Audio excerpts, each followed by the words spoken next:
Hey guys, so welcome to the channel. In this one I'm showing you how to use Canva Magic Switch to resize designs instantly.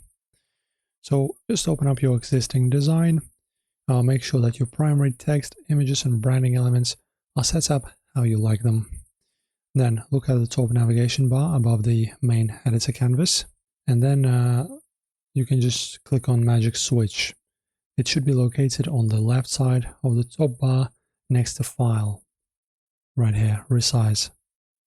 As you can see, it's a premium feature, but you can just use it right here. Just press on Resize. Then guys, inside this Magic Switch menu, you have several options.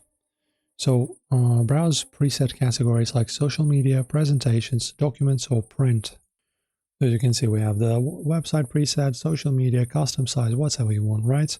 In more, we have also more presets here as well. So click on the one you need, and then there'll be a button to resize it. You can also use the Magic Switch to transform a visual presentation or poster into a text-based Canva doc. So just resize it. Yeah, you can have a little bit more options. So you can just choose Resize.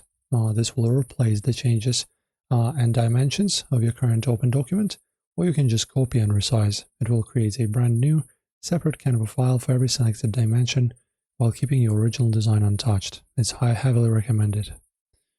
And you can just then review and adjust layouts, save it, and you're good to go, guys. Very cool feature. Enjoy. If this helped, don't forget to subscribe.